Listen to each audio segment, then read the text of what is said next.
Strategic Media and Public Relations is bringing together dynamic companies, investors, and consumers like no one before. And we're doing it in a unique way while addressing the big changes underway in our world. Our world is fraught with both peril and opportunity. The world is changing. Long-term conflicts are shaping up over commodities, currencies, and influence. Political lines are shifting. Yet mankind moves on to meet the needs of a growing world. Newer, cleaner energy, medical breakthroughs, ways to better our lives, better ways to move into the future. Join us now for today's topic. I am Konni with a K with Strategic Media and Public Relations, and I am so excited to bring to you today our first themed event. And we are going to be discussing themes in the future about things that are relevant today, and to bring you the knowledge, not just the information, and not just what the media says. So we're going to give you a little bit of reality and some stories and have some fun with it. So I would like to introduce Chris Temple, who is a partner at Strategic Media and Public Relations, and the very, very bright and knowledgeable National Investor Chief. Chris, welcome. Don't butter me up too much. I gotta have to live up to those expectations. So, Chris, I have a question for you. In the news, and I have moved from Chicago down to Lexington, Kentucky. So it's not nearly as cold down here as it is up there. But I had to chuckle because I am seeing on the news, and you know how dramatic the news is, about the lines of Teslas that are dead in the road, that are waiting to get, their batteries charged. So people that have bought them can get from point A to point B. What is the scoop? Why are they having so many problems with these electric vehicles other than the battery story that everybody keeps talking about? Can you give us some more insight into that? Well, look, Connie, the electric vehicle in one form or another, prototypes once upon a time were around well over a century ago. In theory, they're fine, they work. The question is, can they be done in mass numbers economically? The industry has been moving in that direction. The battery costs have been coming down. The cost for the vehicles themselves have come down. The charging issue is a different story. But look, Thomas Edison and Henry Ford, were it not for a couple of disagreements that didn't have anything to do directly with them, may well have mass marketed an electric vehicle over a century ago. They had a prototype that ran on a nickel iron battery. You had a pack of those batteries under the driver's seat, and this thing could run 50 to 100 miles. All right. But, there were, as with any new industry, hiccups and whatnot. And for various reasons I won't go into because of the time, it just didn't fly. So today we do have around the world a significant uptake of electric vehicles, especially in China. But they're not perfect for every use. Okay. You don't sell swimming trunks to Eskimos. And likewise, you don't sell electric vehicles to people who don't have the capacity to keep them fully charged, half or better, constantly. And if you're a consumer, you don't buy an electric vehicle just as a status symbol when you aren't ready to understand the workings of this thing. All right. Right. Heck, so that's why we see these news items recently of these electric vehicles, and not all Teslas, but most of them that just, they're dead. The people, when they left home, didn't realize that in frigid temperatures, you start out with a compromised battery, and et cetera. So look, it doesn't mean EVs are bad, but it means there's a time and a place for them, just like there's a time and a place for everything. Right. Well, and, I had to laugh because sometimes, and I hope I don't offend anybody, but common sense tells you when you have your iPhone or your Android or whatever you carry, guess what? Cold weather sucks the juice out of your battery. I mean, it just happens, right? So why in the world would that not happen in your electric car? And to wait for, these long lines for these charging stations, I had a friend of a friend who bought a Tesla, and Teslas are pretty pricey, as we all know. And he wanted to put a charger in his garage so he could charge up his car at home. And so he has this large chunk of money for the Tesla itself. He has, a quote from, this is how we're going to put this into your garage so you can plug it right in. But then he discovered, because his house was of a certain age, that he had to rewire the entire house just to put the charging station in his garage. So, so we're talking an extra 30K on top of the Tesla to make it run. How do you make that cost effective? And, is that going to be a big straight arm going forward? I mean, are EVs going to be dead? Are they going to continue? How does that all fit together with people that want to make the planet better in their minds? Well, EVs certainly are not going to go away. They will continue to sell more and more of them every year going forward because the prices are coming down. You can buy an entry-level Tesla for less than a lot of gasoline-powered sedans these days, Konni. So, that's not going to be a hindrance long term. Now, you do add the cost of maintenance whenever something goes wrong. A lot of people have found out the hard way who thought that this was some magical contraption. The EV just magically came out of the sky or out of some magic extrusion machine, and it's going to be, fueled by I don't know what, that nobody stops to think about these things. Look, everything is fine, but I'll give you a story. A friend of mine here locally a few years ago owned a Tesla and had somebody hit the rear end of it. So basically, it's the back right quarter panel, all right, of the car. And the cost to fix this was $27,000 to fix the right rear quarter panel. Because number one, it's near where the battery is. Number two, Tesla only allows certain parts from certain places for repairs. Therefore, that's what the insurance is going to pay for. Insurance, incidentally, for those things is considerably higher for most people than it would be for a typical conventional ICE car for exactly that reason. And so she was shocked. She didn't realize that was going to be the case. And you've got people who have no idea how to work on these things. If your car starts to go, basically it's just replace the battery, and that's $20,000 to $30,000 for the battery. Because the other thing people don't realize is the amount of metals that are in these things, whether it's copper, nickel, cobalt, graphite, all of the different metals that are in these batteries and in the EVs themselves. So look, again, any new industry is going to have growing pains. A lot of people embrace this idea because of these pie in the sky notions. Some people say climate change is all a communist plot. Some people say we're all going to burn to cinders next year if we don't fix things. That you got a lot of lunacy and exaggeration and hype all the way around this argument. The fact is that yes, we have a growing population on this planet, 8 billion plus. Everybody wants to figure out how we make sure that meeting the needs, and this is a key thing, Konni, and this is what everybody forgets that has looked at this in the first place from just these fantastic pie in the sky ideals we all want to reach, but with no roadmap to get there. And this is the problem we're having across the board. All right. Fact one, and we'll have a chart on the screen here.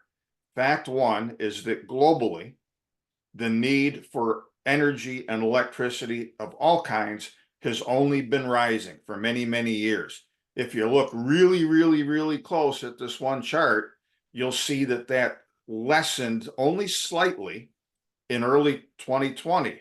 Why? Because half the world was shut down because of COVID.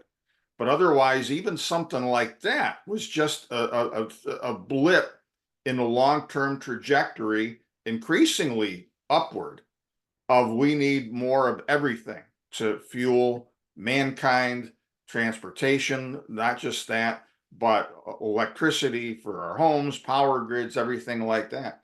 And where we're in a mess here, and the EV debacles in these cold climates is only one evidence of this. Where we're in a mess is that the policymakers and the planners came about with all of these things again with starry-eyed idealistic notions. Doesn't mean they're all evil, doesn't mean they're all conspiracy theorists, doesn't mean they all work for Klaus Schwab or any of the rest of this kind of stuff. But it does mean that most of these people, by definition, being politicians and being parts of think tanks and NGOs, have utterly no real world experience with economics, with engineering, with supply chains, or with anything. And we're finding this out the hard way. And look, we're going to be in a lot of trouble in the years ahead when policymakers have done a lot to hobble the fossil fuel industry, which we're still going to need for as long as you and I live. All right. While at the same time not planning properly so that these EVs are marketed and presented properly. Okay. And there's a lot of different moving parts to that we can talk about as far as the makeup of the batteries and stuff like that, especially. Yeah. Well, and there's when Texas happened a couple of years ago, right? With the grid and everything that happened there. How many, and granted, Texas is big oil. I understand that. But the reality is that the oil and gas industry is the cheapest, truly the cheapest, most efficient way to get power to everything, right? I mean, whether you transform it or morph it or anything along those lines.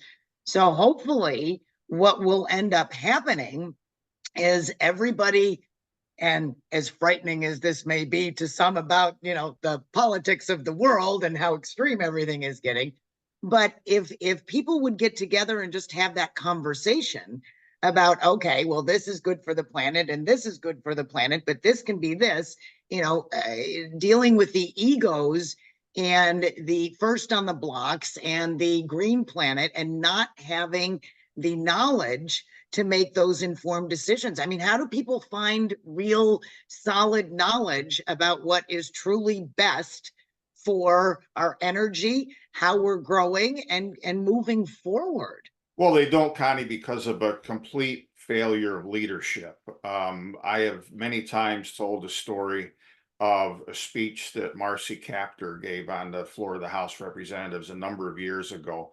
Marcy Kaptur is a longest serving Democrat lady in the House of Representatives. She's from Ohio. She's old school Democrat, so she's about bread and butter issues, not all of the social reengineering and all of that kind of stuff that we have from that party today. And she said, and this is again going back many years, and I believe it was during what they call a special order speech.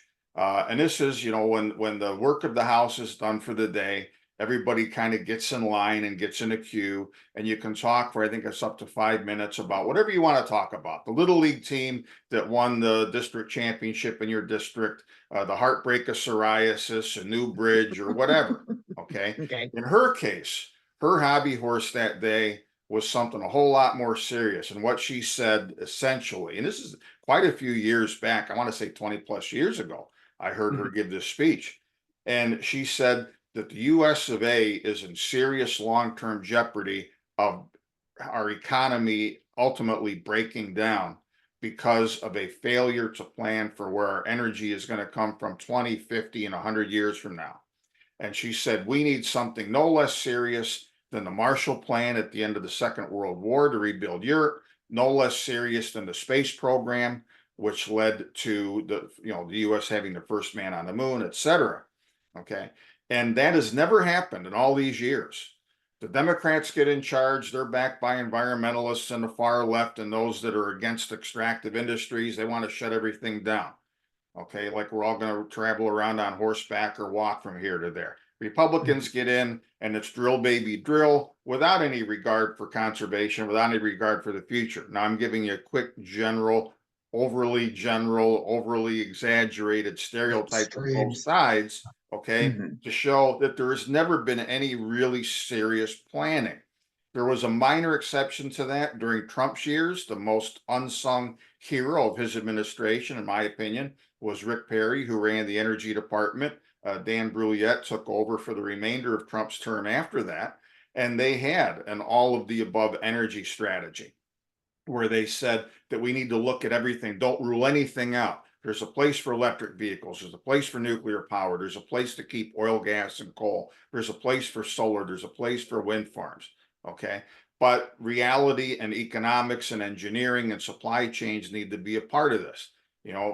Trump left office, Joe Biden came in, and except for nuclear energy, which, is the least bad of everything that's going on, everything went back into reverse. And so we've got an administration now that has hobbled further development of oil and natural gas and coal, which again, we still need because we're clearly not ready for everybody to be driving EVs. All right. And where that's concerned, we continue to import most, if not all, of everything we need for the EV industry. All right, the cobalt and the nickel that goes into the batteries. We have only one presently operating lithium mine in the US of A. That is Albemarle's big Silver Peak project out in Nevada. There will be others coming. But look, we're really, really, really behind. We're fighting what is now becoming to make things worse. What I've already been terming a World War III already underway, Konni, for commodities and their control over the world. This is going to involve uranium. It's going to involve energy of all kinds. And with the exception of fossil fuels, the US, even though we have resources of copper, nickel, cobalt, lithium, helium, uranium, all within our own borders, it wasn't, years ago, it wasn't just sneakers and t-shirts that we decided that we could get cheaper from other countries. It was all the rest of this stuff. And now we're at a disadvantage when we need all of these things. And this is part of the lack of planning. All right. That we have, for example, an administration now, which has done a lot to hem in our own domestic mining industry, for example, but yet saying that we want all of these EVs.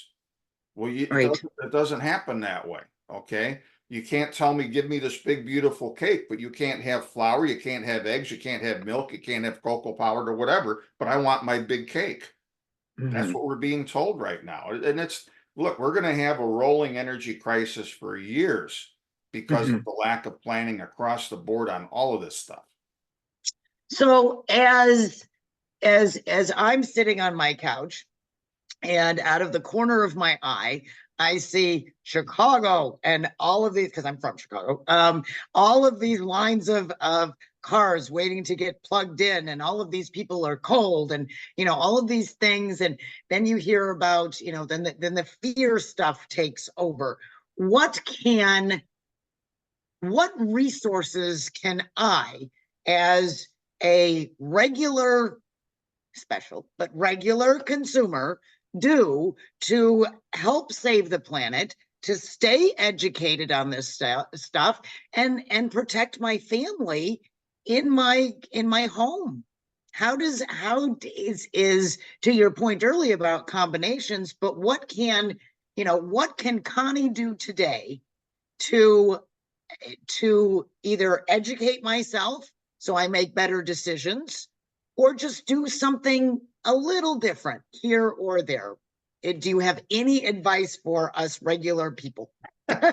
Well, first of all, it's to tune into stations like ours here. So we're going to give you a self-serving message. Thank you for that kind of fat pitch. I'll hit it over the fence.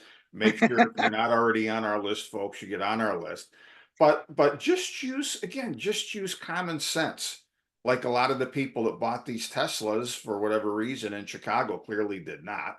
All right. I learned a long time ago to look at a gas gauge on my car and it gets near E. And when the idiot light goes off that says I got 30 miles left, I don't think that I'm going to wait 100 miles to go to the gas station.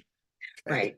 So understand that, and understand the application of these things. Understand common sense. Look, just as I said with former Texas Governor Perry when he worked for the Orange Wonder as the energy secretary, it's all of the above. There's things that work in one place that don't work someplace else. Understand your power grid. Understand if you need to rewire at least your garage, where Mhm. you're going to have a charger.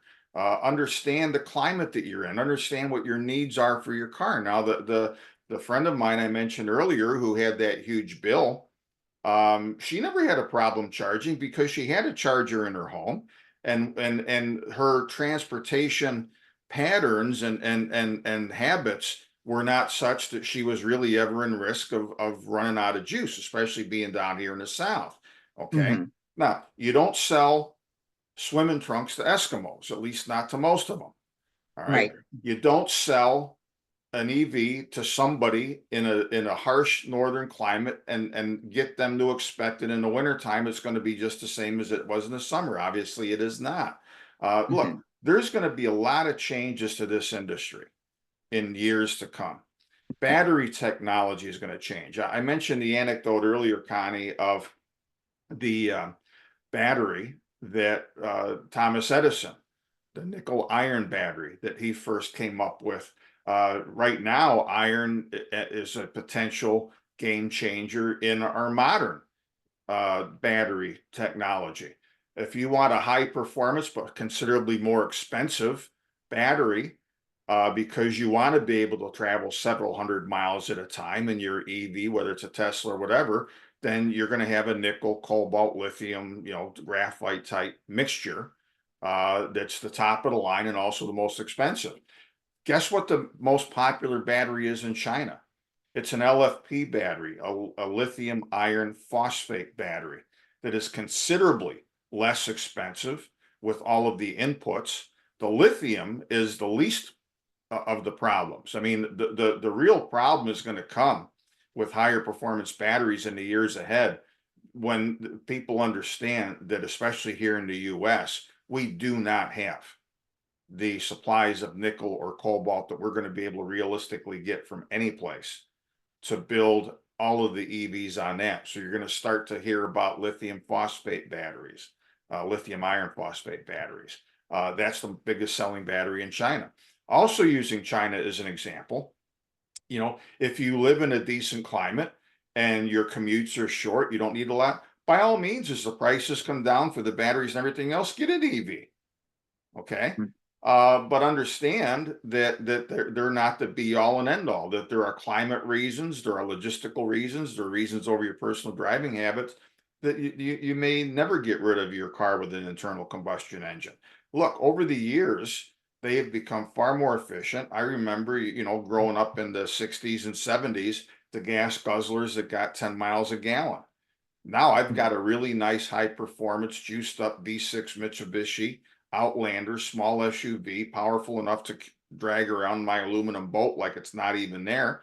And that thing on the highway gets close to 30 miles an hour. And it's a better car than the big Chrysler New Yorker, which was like an ocean liner on the highway, but didn't get that good a gas mileage that I had once upon a time. Okay. So, Right. so everywhere you look, there's efficiencies are getting better. There's a place for all of these things, even solar power in the right kind of climates. I mean, you look when solar power first became a big deal when Jimmy Carter got a lot of grief for putting solar panels on the roof of the White House. To buy a solar panel today, the cost of a panel is a fraction of what it was when Jimmy Carter put them on the roof of the White House. Mhm. But here again, the issue is going to be going forward of the storage batteries. There's one of the companies I follow that has technology. They're going to be coming out with prototypes in the first quarter of this year. Doesn't use any lithium. It's a sodium Hmm. sulfur battery. Uses the equivalent, believe it or not, this is an oversimplification, of table salt. Okay. And works out a lot of the bugs and a lot of the dangers of larger lithium storage batteries, which can ignite. Okay. And I think, look, that's also overdone. Part of the problem with this whole thing is that you've got people with preconceived opinions, political or otherwise, that you have one fire in one Tesla because of flooding or because of whatever. Oh, they're all bad. No, they're not. Does that mean my internal combustion engine is bad? if somebody, across town drove his too long and forgot to change the oil and the engine seized up on him? No. So look, we need to get adults back in the room when it comes to the debate over these things, over what works and what doesn't. We need desperately to get adults back in the room where policy is concerned. Okay. We have a situation today in the US where it takes an average of 15 years from the discovery, let's say, of a base metal project to getting it permitted to getting it into production. A lot of production ready base metal resources in the US today have been stopped for whether it's environmental reasons or whatever. All right. And this is after they've gone through layer upon layer upon layer of stuff. So as a society, I think part of this crash course that Representative Capter talked about a long time ago is let's get serious about having an adult conversation. Get rid of the platitudes, get rid of the pie in the sky, unrealistic notions, and say, okay, what is a trade-off we're willing to accept to have a whole bunch, half the country on EVs, especially if you're in a city in the metropolitan area, and it's logistically reasonable to go from point A to point B and back home with an EV. Okay. Let's have an adult conversation. Do you understand how much more copper and nickel and lithium and cobalt and phosphate and whatever it takes to run these things? Do you realize that in exchange for what are most of the time underground pipelines that transport oil and natural gas that you don't even see, do you realize that in exchange for that, you're going to have holes in the ground all over the place? All right. Or you're going to have other examples of excavation all over the place. That one lithium project, the only producing one in the US right now, but there's several in the hopper, okay, out in Nevada. It's basically a 20 square mile strip mine. Yeah. Now that's not going to go over most places. No, because we've got the not in my backyard, right? So they don't want these things there. So I think the message that I'm getting from you is, take that extra hour to get lost in those rabbit holes, to see what's really real out there and what is kind of on the table, and which people, the innovators and the capitalists and the green planet, because we all want to live on a nice planet. I mean, I don't care who you are, you all want to live on a nice planet, and you want to do the right thing. Now, unfortunately, the right thing changes every 2 minutes, but that's a different story altogether. But what I'm hearing is, if we take a step back and see what works for ourselves first, our families, our homes, our communities, and make these EV decisions based on that, and then be accountable for when they buy this electric vehicle, okay, and they need, to your point, all of the ingredients and commodities to build it. Well, then own it. Don't sit there and go, I'm not emitting any emissions out of my car, but Fred in Nevada has cancer because they've been digging a hole in the ground. Own what you own. I mean, if you buy an electric vehicle, own it. I have a gas car. I put gas in my car. They're doing work on the emissions. I'm happy with that.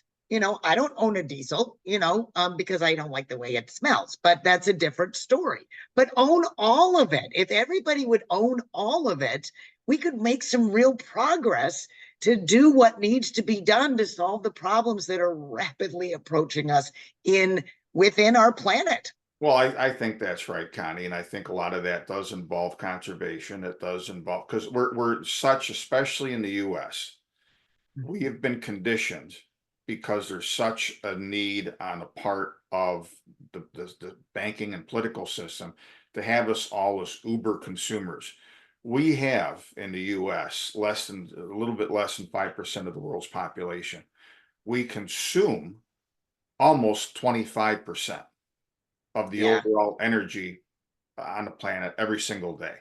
And it's Yeah. because we are overly consumptive. It's so that that justifies more debt, more interest payments and stuff, because consumption drives the debt monster that Sure. that's a whole different story for a different day. Another theme for another day. Another thing for another day. But people don't stop and realize, what they have. I mean, I was at a birthday party a while back with a number of friends. One of them had a birthday, and I was just getting to know one of these gentlemen that was there, and he said, "Yeah, I learned a little bit about you, and I read a little bit about your newsletter. It's pretty cool. But among the things that you write about, you cover mining companies, and you recommend some of them. I don't think we should be looking at mining, in this day and age." Is because it's dirty and it's wasteful and it exploits some people elsewhere. And so, and as he's saying this, he's on this thing, he's on his phone. I said, well, the very first thing you do is you repent and you take this phone, hopefully to a charity, and tell them you want it recycled and you don't ever want to touch it again, because there's 30 some different metals and minerals in that phone that all came out of the ground one way or another in some part of the world. You multiply that by a few zillion times, all of our different electronic contraptions that we're talking on right now and that we hold in our hands, and most houses with multiples of these things, for Right. two for every person in the family. And it makes you stop to think, where did these things come from? I was on, and this is an investment theme especially that I'm talking about in a national investor right now. This has been looming for a long time. But the day we're recording this, just this morning, I was on a webinar put on by Benchmark Mineral Intelligence Service. They are pretty much the experts on the planet for all the moving parts of these nascent industries, EVs, but the components of all of these things, the lithium, the nickel, the cobalt, and so forth. All right. The whole pricing mechanism that is being built around these new industries has a great deal to do with sustainability. Okay. Now, years ago, and I didn't intend to get into this, but this is a great example. And this is why it's common sense, folks, to figure out what's real, what's not in the world, what's economic, what politicians are blowing smoke up your dress, and it's both major parties. They're both very good at it. Okay. Yes, they are. But I have often said that in the popular culture and on the evening news and at your movie theater, you can find great investment themes. Well, many years ago, you may remember a movie called Blood Diamond.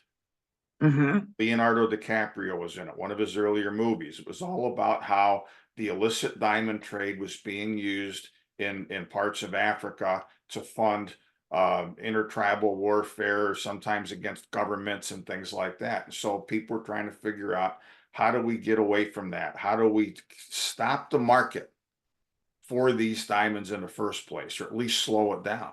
One of the solutions at that time was that the country of Canada, which never up until the late 90s and since was anything other than an asterisk in the world diamond market, they have become, in the 25 years since I first learned about the story and got some of our people in on the ground floor of one of the better ones back in those days, they've become one of the top producers in the world.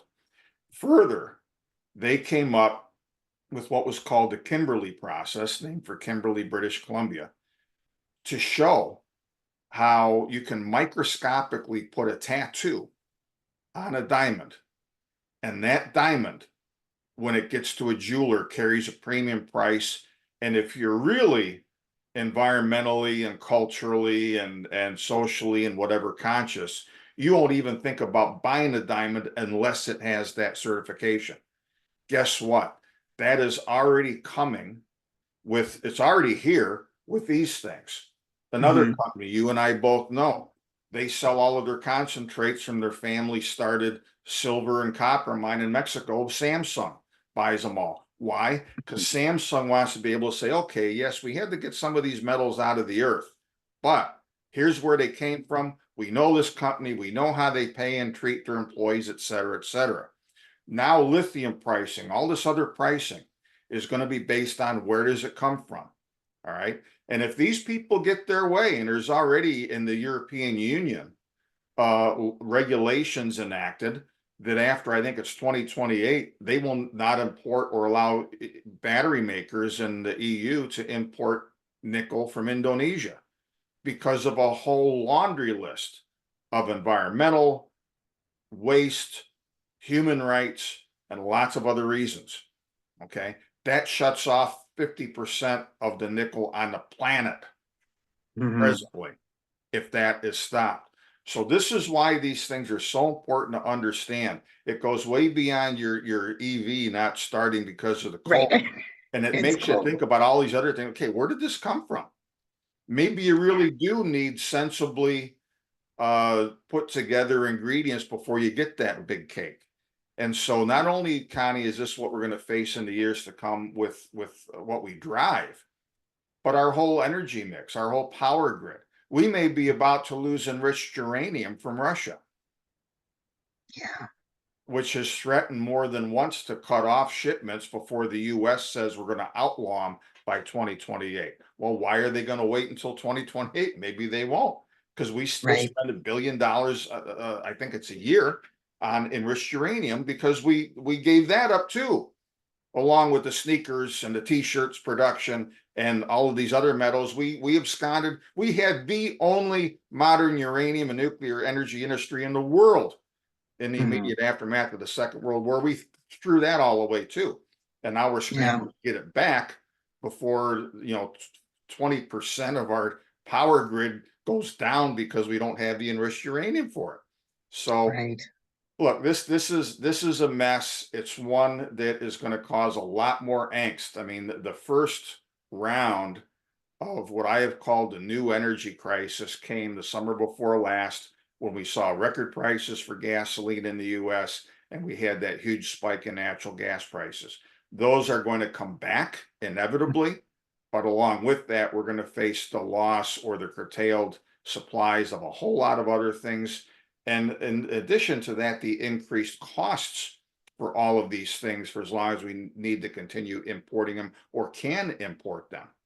So understand, folks, long term, your costs are going to go up for all of this different stuff. And we just have to hope and pray and make your voice heard to make sure that we have adults in the room that plan these things out this time, so that the misery that we're going to go through in the years just ahead of us doesn't get even worse, so that we have that roadmap. We have that 50 and 100-year plan as to where we're going, and we put the policies in place. We're no longer an enemy of the energy companies and extractive industries, but we figure out how to best and in the most environmentally friendly way to do it, get the things that we need. And I think conservation is going to have to be a bigger part of it too. I don't think every single household in this country needs 1 or 2 vehicles, needs 3 or 4 electronic devices and TVs for every member of the family to begin with. Well, we'll see how that plays out, because instant gratification cannot happen fast enough, as we all know. That is true. Again, we are going to have an all of the above future. I'm thoroughly convinced that electric vehicles share of the market will, in the years to come, continue to rise. It's not going to rise in the near term as fast as a lot of these random predictions and policy requirements that politicians have put on dictate. For example, Canada is supposed to be all EV by 2035. The prime minister might as well have outlawed the common coal. It has as big a chance as succeeding as everybody's going to have an EV, especially in a country where you got a lot more Chicagos in the wintertime, cold temperatures and whatnot. It's just idiocy. And this is why, again, we need to have adults back in the room. Don't support these people that tell you fluffy stuff you want to hear that is not real. Figure out what's real. Listen to people like us. Listen to other informed people out there that tell you how the sausage is made, so to speak. And then you can make more informed decisions, not only about what you're going to use for yourself, but otherwise. It's not all doom and gloom. I mean, there have been some good things where even in the US, you've got a number of initiatives to try and jumpstart belatedly our own domestic industries, whether it's funding from the Export-Import Bank, which is the newest thing. I just got schooled on that this morning as well, believe it or not. But the Defense Production Act, the Energy Department's got money burning a hole in its pocket to try and help things be more efficient. The IRA that was passed a couple of years ago, all these different things. No, they're not perfect. Yes, some of it is just stupid. All right. But at least there's the beginnings of a recognition that things within our own four walls need to be funded and they need to be done yesterday. It's still a pimple on a fleet compared to what we're going to need long term. And we're going to find that out the hard way in the years ahead, when all of a sudden we don't have the increase in, let's say, oil production for gasoline in the years to come that we enjoyed with the shale boom. That's going to start tailing off. And as it does, and gasoline goes back up to, and I would say within the next 2 or 3 years, we're going to exceed the high prices for gasoline we had in the summer of 2022. And one of the reasons for that is that there is not going to be enough EVs on the road to counteract that for a long time, because of, again, policy mistakes, and I think in some ways deliberate moves to keep these resources off the equation. So, I mean, sometimes it does make you wonder, are these people that dumb? Do they want to cause a crisis because they got something else on the shelf? I don't know. Yeah. But the menu of things that we have in front of us right now is clearly not working. And we're asking for trouble if we don't get our heads around this. So there's ways that you need to look at this as consumers, as citizens, as investors, especially investors, because there's going to be some glorious opportunities. I mentioned uranium a few minutes ago. Some of the early investors in the better uranium plays in just the last 2 or 3 years have already had 7, 8, 10 times their money. And that hasn't even started yet. You're going to see those kind of stocks. And I think some of these other battery metals ones, when the shortages get really acute and more people wake up to the terrible hole that we're in as a country, you're going to see people going nuts over, battery metal stocks and things like that. Just like in the recent past, they went nuts over artificial intelligence stocks and things like that. So we're going to bring you stories about that from time to time, some other things. But again, this whole headline that we started this whole discussion with, of EVs, that are dead and that they're frozen and half the chargers don't work, that is just a tip of the iceberg. That is but one evidence that we've got a lot more work to do to figure out where we're going in 50 or 100 years, because right now nobody's got a clue. Guys, please sign up to our newsletter, get the information, reach out to us. Goodness gracious, I love to hear from people and see what they think and what they want to hear about. And don't get on a soapbox. I don't want to hear about how awful everybody is and point fingers and be all about doom and gloom. But let's get some solutions. Let's get some ideas on what you guys want to hear about. So I thank you, Chris. Have you got a parting word of wisdom for us? That we'll wrap it up and leave it there, Konni. I just want to thank the folks also for tuning in today. Again, as Konni said, make sure that you sign up for our list from time to time, and our YouTube channel specifically as well. We'll have all different kinds of things that, again, that bring together what we need to understand and do as consumers, as citizens, investors, and everything, because we believe in real information. We're not coming at it from left or right, Democrat or Republican, but what makes sense and what doesn't, what's truth and what's fiction, etc. So thanks for tuning in, and we'll see you next time. All right, take care, everybody. We hope you got a lot out of today's subject. Make sure you avail yourself of the resources and contacts offered today. Subscribe to this channel for future topics and opportunities. And if you have any questions, drop us a line. Thanks for tuning in.